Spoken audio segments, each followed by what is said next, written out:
Turkey. It truly is a traveler's paradise, full of unforgettable experiences, magical landscapes, and steeped in a rich cultural heritage. But most importantly, it's every food lover's dream destination.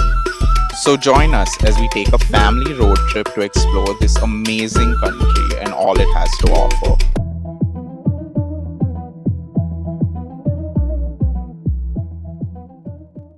Our journey through Turkey begins in the heart of Istanbul, in Beyoğlu.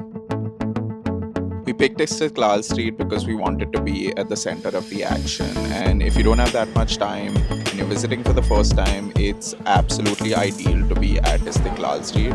It may be a little loud for some, but you get to tick all of the boxes, whether it's food, sightseeing, even riding the iconic tram. It has it all, and it's open till way late in the night. So you always have choices and something to do. Whether it's doner wraps or islak burgers, which are these so ketchup-y burgers, everything's a feast for the senses. And speaking of treats, my mom had her first encounter with Turkish ice cream and the tricks that came with it. I know that Turkish ice cream is popular around the world, but to experience it firsthand in the heart of Istanbul, that felt really special. And watching my mom enjoy it, even better. And just like that, it was already time to say see you later to Istanbul and hello to Cappadocia, so we could make it in time to ride the hot air balloon on my mom's birthday.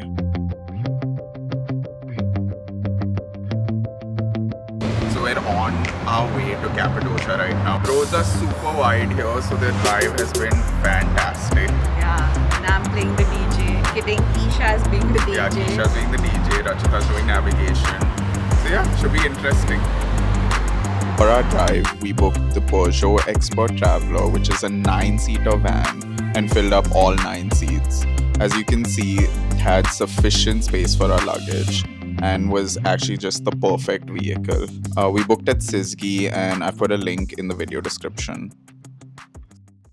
On our way to Cappadocia, we made it a point to stop at Tuz Golu, which basically translates to Salt Lake, to make it in time for the sunset, and boy, did it not disappoint.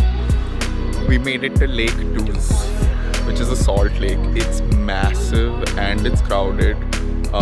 Super crowded. But we got to see the sunset. Yeah, it was a beautiful sunset. Totally worth it if you're driving to Cappadocia, or if you are staying there, you should definitely come by.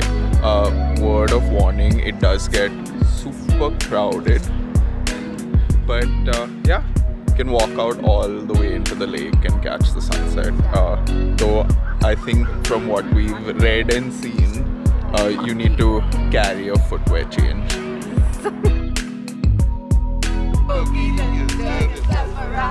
And that's what it's all about. Our base in Cappadocia was the premium Cappadocia house, situated in Göreme. It was just slightly outside of the city center, but still walking distance to everything. I know a lot of people suggest cave hotels, but a hotel like this is absolutely fine and you don't really miss out on anything. Dinner at the Serene restaurant was an experience in itself. It really set the tone for Cappadocia with its magical views at night. It was also an introduction to Cappadocia's freezing temperatures at night, which dropped down to -2. After some quick drinks and enjoying the view, we headed inside for dinner, and boy did it not disappoint.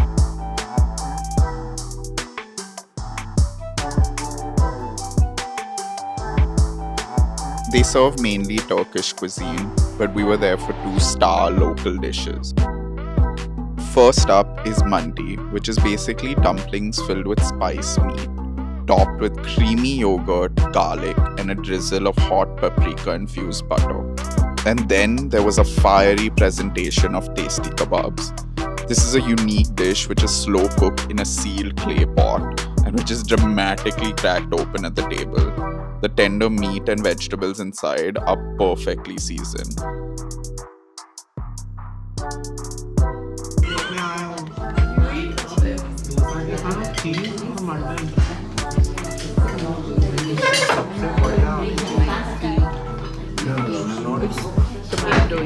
So I love it. You will love it.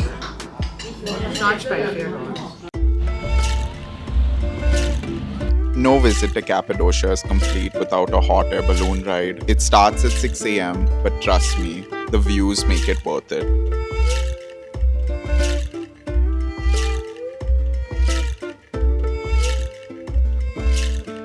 It was time for my mom to experience her birthday gift. From the air, the landscapes of Cappadocia are even more stunning. Rolling hills, fairy chimneys, and endless vistas. It's pure magic. The hot air balloon ride at sunrise is definitely a bucket list experience. That said, you should book your balloon ride well in advance, and they sell out really quickly, especially in peak season like when we were traveling. When you're booking your trip, make sure that you have a buffer day because the balloon rides are subject to weather conditions and they do actually allow you to change your date in case they can't fly on that day or offer you a full refund in case weather doesn't permit.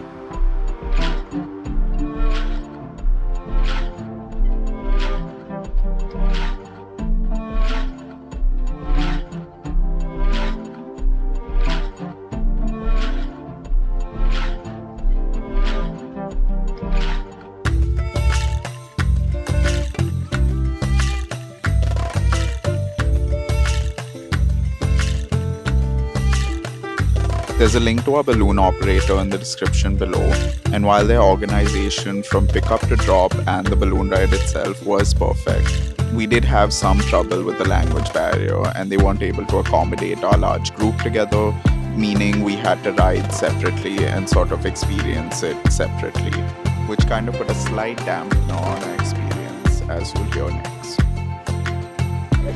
So, we just got done with the balloon. First things first, organization for a big group sucks because of the language barrier. But that said, the flight itself was really nice. And the pilot was great. It was a smooth ride. Got to see the valleys down really up close, like so close you could almost touch it. And it's nice and chilly right now. You get served some non-alcoholic champagne and you get a certificate. So that's pretty cool. Should definitely try it out. It is worth the hype. It is worth the hype, yeah. Next, we headed to explore the underground city of Kaymakli.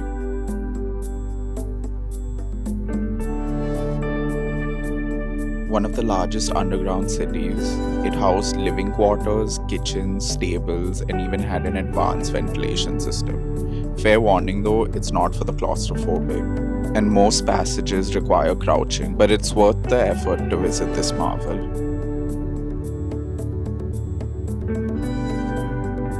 Afternoons in Goreme have a charm of their own. The street dogs stretched out and napping add to the laid-back vibe. Later in the evening, we wandered through the narrow alleyways looking for a place for a quick evening snack. Though we didn't find many options, we did settle for dessert first, and boy was it a winner. The baklava was rich and sweet, and the kanafe was syrupy and warm with just the right crunch.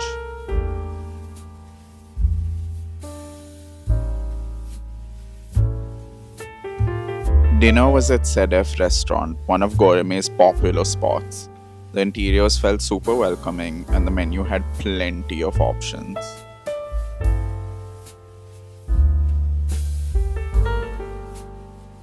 We started our meal with mashed aubergine and warm bread to dip. That was followed by pizza with sujuk on top of it, which added a unique local twist.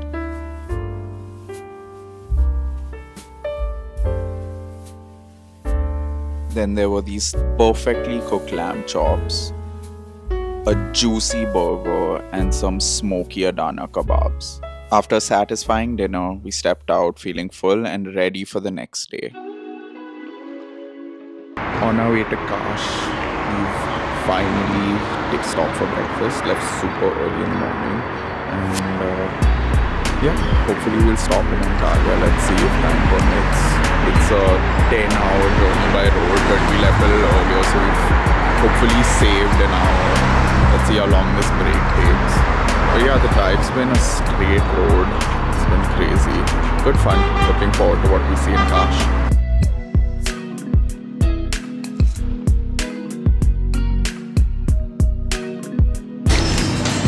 We're driving from Cappadocia to Kash, and we stopped on our way in Konya for breakfast. So hungry. You know what's interesting about Konya? What's interesting about Konya is there's a lot to see here and the atmosphere. It's also the birthplace of Sufism, and it's where Rumi is from. You want to go see Rumi's room? And it's also where the whirling dervishes originated from.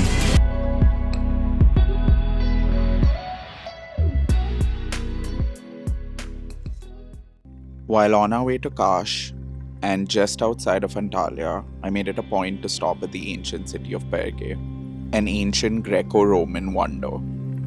Finally made it to the ancient city of Perge.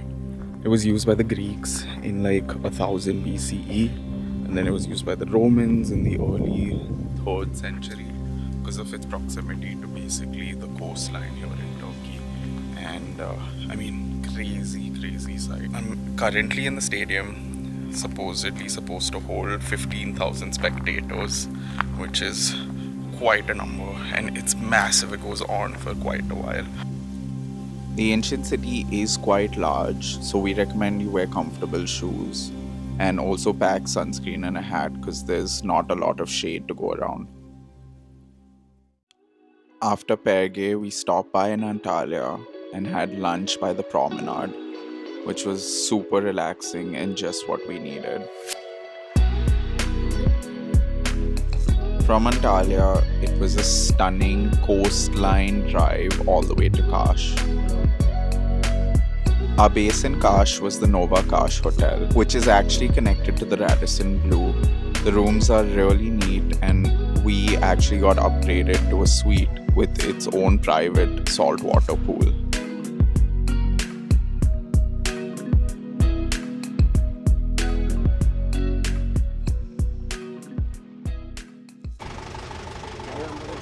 Our first day in Kash wasn't even in the city center. It was the highlight of our trip, and it was a family boat ride that took us through the Turkish Riviera.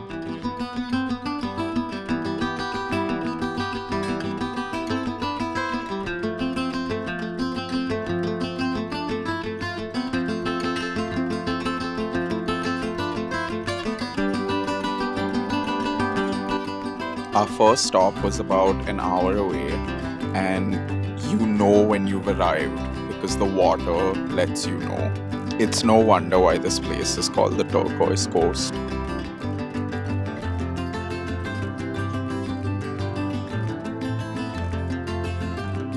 Yeah, Rach, how did you feel about the stop? It was amazing. I was a little hesitant at first, but then I was like, no, when else will I do this? We're in the middle of the ocean. It's amazing. I washed my hair in the morning and now it's wet again, but it's not so. We're here on Captain Kadir's boat, and look at what he's cooking for us. Look at that, right on the grill. It smells spectacular right now, out on the open ocean. It's beautiful.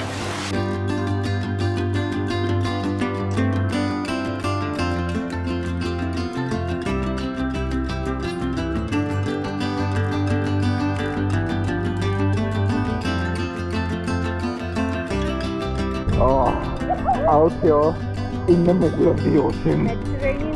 Oh, it's absolutely stunning. The water is turquoise, you guys. Not blue, turquoise. There are so many different shades. It's absolutely stunning. We've got our boat right over there. There are a few other boats here as well. Just 2 or 3. Not a lot of people. You get a lot of leg room. I just want to be in the water forever. But we have food waiting back at the boat, and we're super hungry, so we'll see you back on the boat for some lunch. All the food was super delicious and was prepared en route by Kadir's mom. As we enjoyed our fresh and delicious lunch, we explored the submerged city of Kakova, which is an ancient Lycian settlement partially underwater due to earthquakes. Next up was Simena Castle, an ancient fortress offering breathtaking views of the coastline and islands. Making our way up to the top of this castle in Kakova. The island is absolutely stunning. It's super quaint, really tiny, and everything just seems like they've moved into these ancient ruins. It's really stunning. It's got these small little winding paths. It's completely covered in these absolutely pretty flowers. You've got bougainvillea and tons of other plants, lemon trees, just even cactus. Super pretty here. And these small little nooks and crannies that just have these stunning picturesque views. I mean, to live here, now that's living.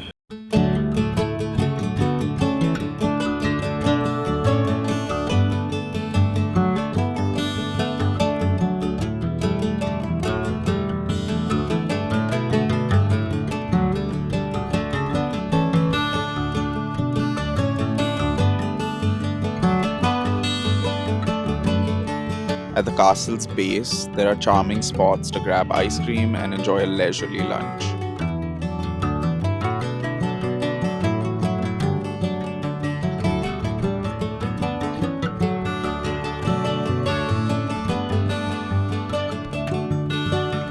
Our last stop was at a quiet cove where we met our captain's brother, who was quick to show off his catch for the day.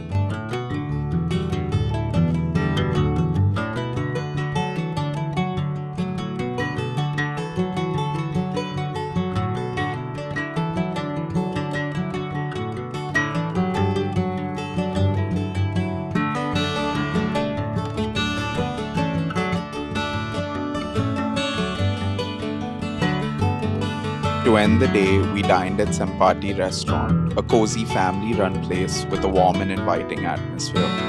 The owner personally attended to us, sharing the dishes we tried were based on his family's recipes. Each dish was simple, authentic, and packed with flavor, a perfect end to the day.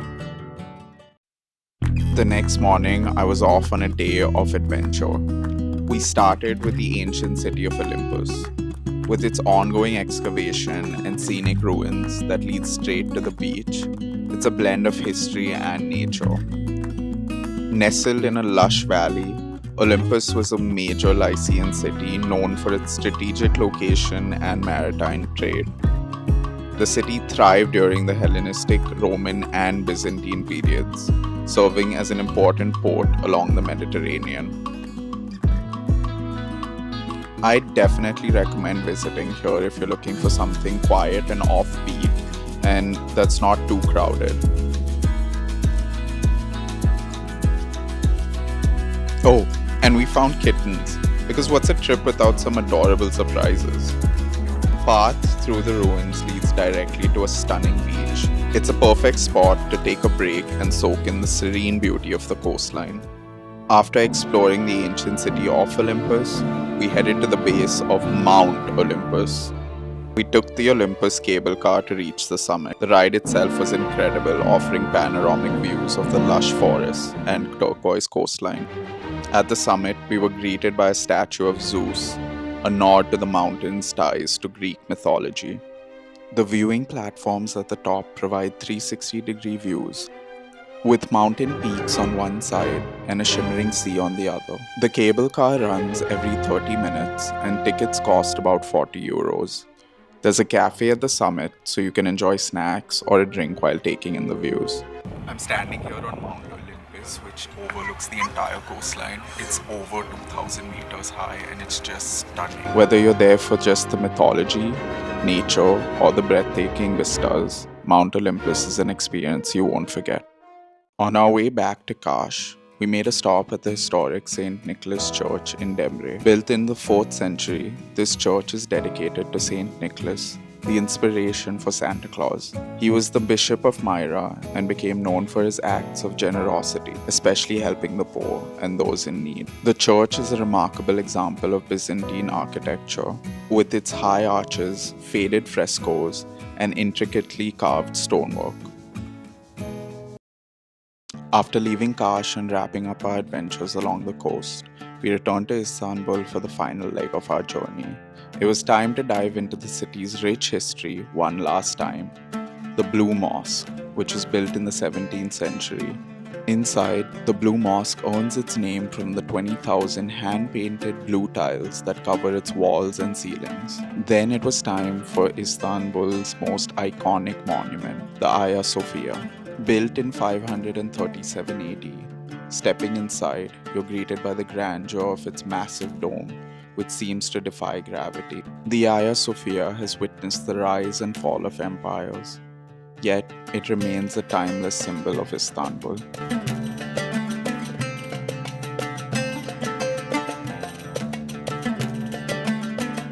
The intricate arches and towering columns leave you in awe, while the mosaics tell stories of empires and faith.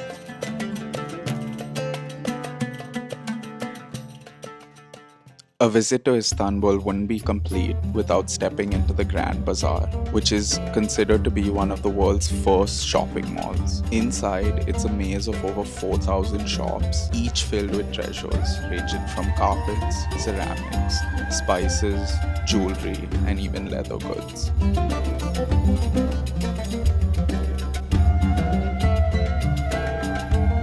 For our final meal in Istanbul, we stopped at a small family-run restaurant that's been serving locals for 4 generations. The menu is modest, but what they serve, they do exceptionally well. If you're ever in Istanbul, don't miss this spot. It's proof that sometimes the simplest meals leave the biggest impression. Turkey is a land of history, beauty, and unforgettable experiences. From the sights to the food to the people, it's a place that stays with you. Until next time, Turkey, we'll be back. Thank you for watching our video. We hope you enjoyed it. And if you love travel and food just like we do,